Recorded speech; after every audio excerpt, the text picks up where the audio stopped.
everyone. In this episode, we're going to have a really close look over this 1975 Valiant VK Charger 770. The reason I want to do a video of the car now is because it's still in its barn find state. You would have seen in an earlier video probably that we just briefly looked at this car as part of my father's collection.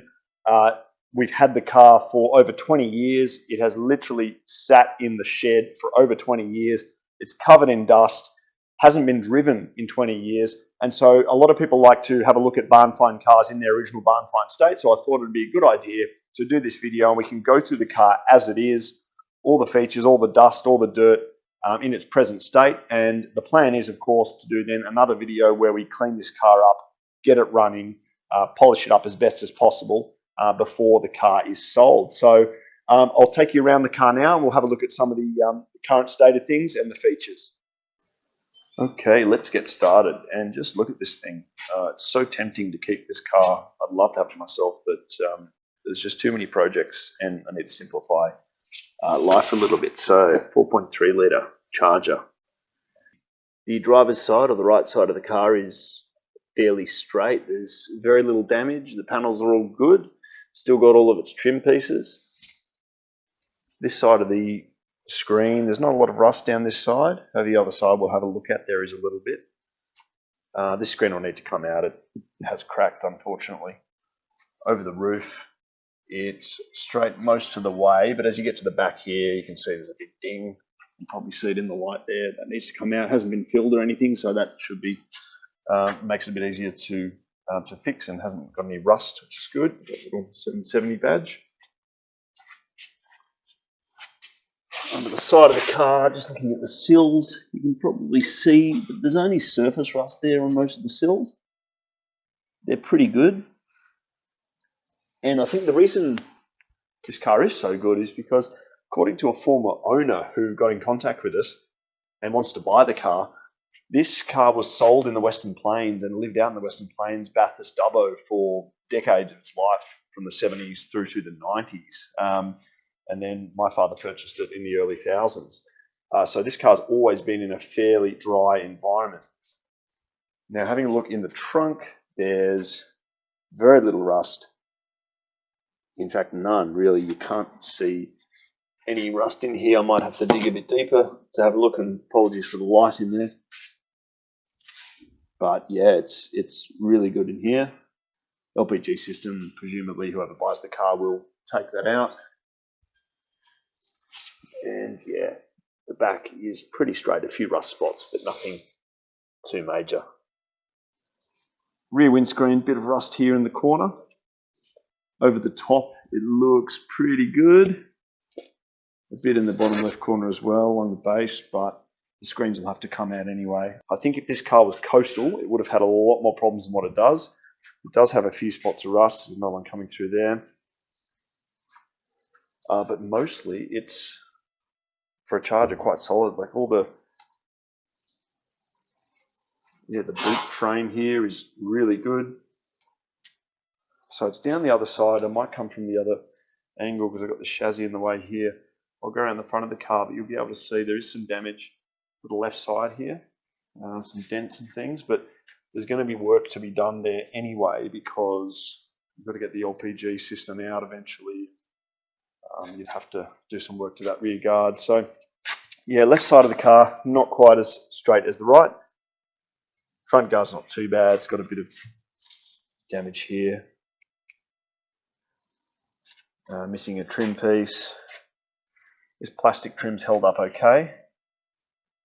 It's got its NRMA member sticker still and the 770 badge on the rear pillar. But here's where the majority of the nasty damage is.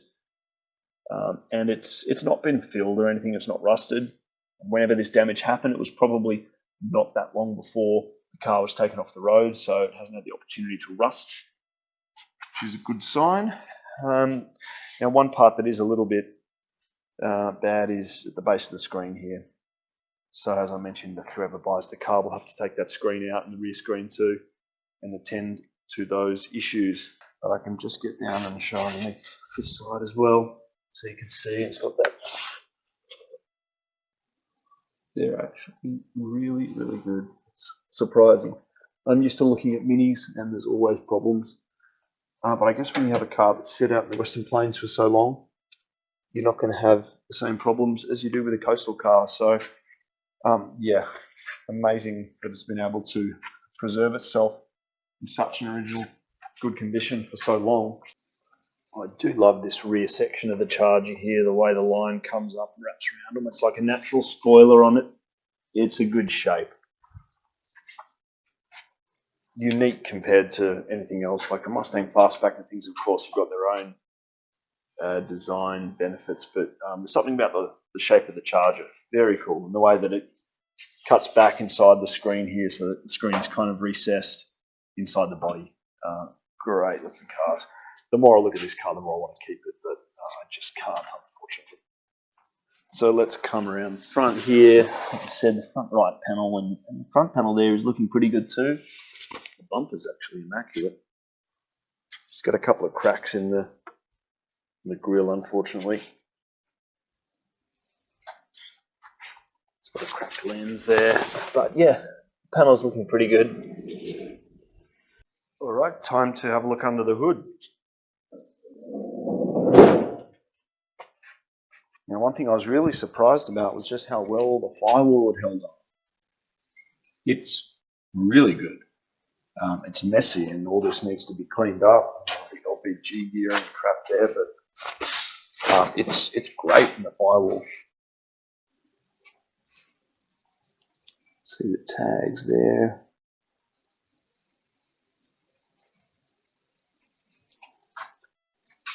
Plenty of space to work on this engine as well. I mean, I presume the V8s aren't too bad either, and there's probably a bit more room at the front of the engine bay here. But yeah, I don't know whether that's the LPG. Yeah, that's the LPG conversion tag from back in the day. Then got your body number stamping in here.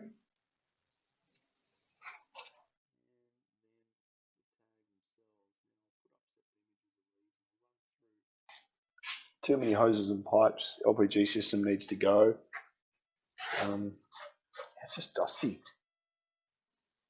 But it's just going to clean up so nicely. So it's going to be one of the most satisfying jobs doing this car. The bonnet's all pretty good. There's no serious rust in the bonnet anywhere. So I think overall the biggest issues with the car are going to be the front and rear windscreens and the need to sort of deal with some rust around the perimeter of the windscreens. Bit of panel dent repair. Unfortunately, that means you're probably going to have to take out the roof lining to fix that. And the roof lining is so good and original, it's a bit of a shame. And then, of course, the panel repair down the other side, which is going to be a little bit more involved, but I don't think it's going to be much of a problem. It's certainly worthwhile for this type of car. Okay, time to have a look inside the car. Doors actually open and shut pretty nicely on this thing. It's missing a little trim piece, like stainless steel trim piece there. There's a little bit of rust, a little tiny bit of bubbling here, but it's all otherwise pretty solid all the way up the B pillar, which is good. Further forward here, there is some rust here. I don't think that would pass the screwdriver test at the base here, but beyond that, forward of that, looks solid and all the way up the A pillar. It's all good, so that's fantastic. A little bit up here. That looks actually just like surface rust. That would probably pass the screwdriver test, so that's okay. Here there's a little bit of a hole you can see in there as well. Passenger side sill. So the sills are good on this side. The door pillars are good. There's a bit of rust in the base of the doors. I played around with the seats before, so you got your push button to slide the seat forward. In the back here, it's got seat covers that have probably been on it since the 80s. I don't know what condition we're going to find with the seats in underneath, but you can see there's a little bit of a tear in the edge of that maybe, but that vinyl looks pretty good. In fact, the vinyl's held up really well, surprisingly, in this car. So we'll just jump in and I'll take a seat and look around so you can see everything. Hood lining looks great. It's a lot of it's like new. There is a small tear up here, but it's actually pretty good. Try and adjust the light for you so you can see. Hood lining's great. Side panels are all intact. Back parcel shelf, all the vinyl there's good. A little bit of bubbling and things in the vinyl there on the left side rear panel. So these little windows, little quarter windows, pop out like on a Mini. It's glass. It would have kind of been cool if they had a little wind down window on the side here so you can have the whole side pillar open. I really like that in a hardtop car. The passenger seat looks immaculate compared to the driver's seat. There's a bit of wear and tear on the driver's seat. The rear panel of the driver's seat's come loose there. The foam actually feels okay in it. So that's good. Center console looks good. T-bar auto. We've got carpet in there. Typical for this sort of like chrome plastic stuff. Starts to peel a little bit, so you get that flaking peeling on that. And now the driver's door panels probably had most use, of course. And there's a little bit warped and things, and someone's put an aftermarket speaker in, but it's all there. See how the windows go down. Yeah, they're a bit tight, but they work. Not too bad. So yeah, this is the original trim. Driver's seats had a bit of a repair here. Someone's manually stitched it. I'm just surprised how well it's actually held up, though, given it's original. From memory, when we got the car, I think there were seat covers on these front seats as well, matching the back seat covers. So these were probably pretty well protected. There is cracking in the vinyl, but you might even be able to repair that, depending on how much patience you had. The carpets are actually good. When we clean this up, it's going to be a really satisfying job. Handbrake seems to work all right. Yeah, sort of level adjustment for your seat. I think there's a adjuster here to bring the seat back and forwards. Steering wheel, immaculate. Doesn't degrade like today's wheels. That's really good. Yeah, it's got some sort of aftermarket cover on it. The dash, so let's get that off and have a look. No cracks in the vinyl from what I can see on any of the dash. Really good. Now in the instruments you can probably see there 236,000 kilometers, 236. Rear con unit, T-bar. Carpet is dirty, but it's actually okay. It will probably clean up well. And the same with the driver's side. It's not even worn through the built-in mat there. Now, whether or not this carpet was replaced at some point, I don't know, but it looks pretty factory to me. The carpet on the floor here matches what's around the tunnel there. So you got all your electrical switches for your LPG gear. So it's got dual fuel. Can't really see much behind there without pulling things apart too much, so I don't want to touch too much there. The aircon unit underneath, you see the ashtray. I didn't realise there's actually all metal under here. Charger trim's in pretty good order. One box, little courtesy mirror. And compared to the driver's side, this passenger door card is pretty immaculate actually. That's obviously it's had far less use, but yeah. Of course, we've got the keys in the ignition. And there it is. I'd love to keep it, but unfortunately, too many cars. Yeah, so around the car, pretty solid example.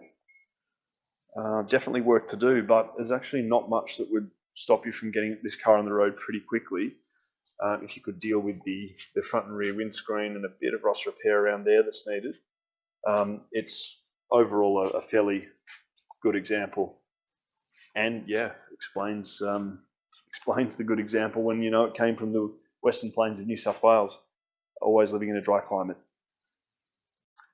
Thanks very much for watching. I hope you enjoyed the video. It's really cool to see one of these old, untouched Australian muscle cars in its sort of original Barnfind state, and that's the reason why I really wanted to capture this car in its current state in this video before we went ahead and cleaned the car up. So Please like and subscribe, because in the next video we are going to focus on cleaning up this car, trying to get it running as best we can, and hopefully we'll be able to sell it to one of the many people who are interested in buying it. That was how this video was intended to end, but before I even started the satisfying cleanup video, the car was sold, but to a very deserving buyer. You might recall I mentioned that one of the earlier owners of this Charger got in touch with me after spotting a post I made on Facebook. In that post I was looking for a rough value guide and included less than great images of the car packed tight in the shed, but they were enough for this former owner to instantly recognise his car. After further discussion with the owner, over the phone, I understood the car was particularly sentimental to him and his family, and was driven for many years by his mother, who was now in her 80s. He'd been looking for this exact car for 25 plus years. He'd reached out over the years to Valiant groups on Facebook and in forums trying to determine its whereabouts, to no avail. All this time, here it was, sitting in our shed for 23 of those years. He couldn't believe it when my post came up at the top of his Facebook feed. He lost his licence in this car at the age of 16. It was his LPG conversion, his father's custom dash mat, his mother's seat covers, and even his mother's front seat stitching trim repair that you saw earlier, all still with the car like a time capsule from his family's ownership.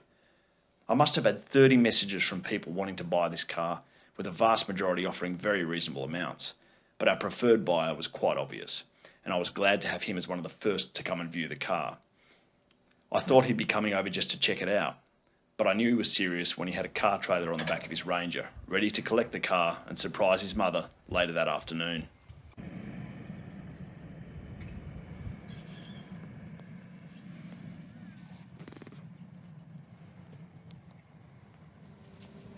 There she goes.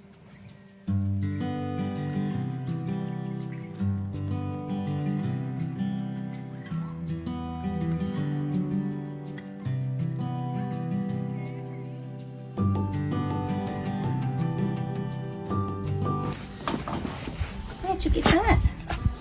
30 years took me, and I found it. Where at? I don't believe it. I don't Been in the shed for 23 years. Wow.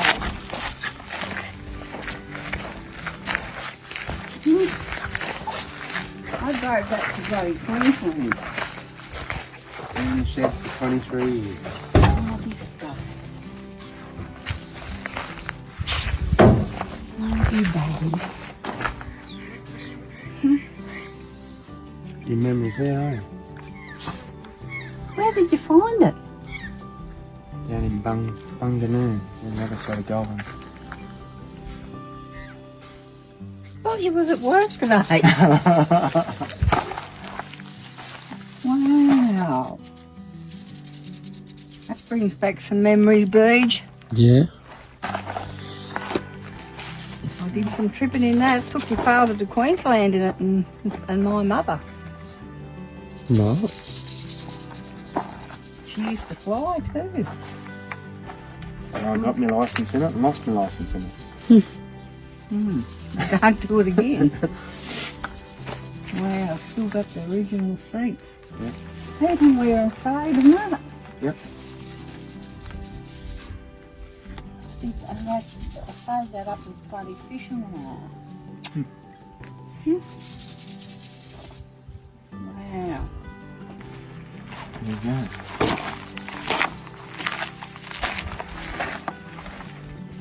That's the bloody original seat cover I put on it.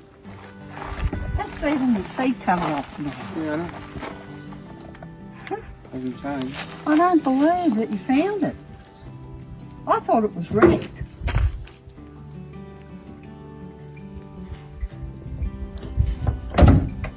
I'll be buggered.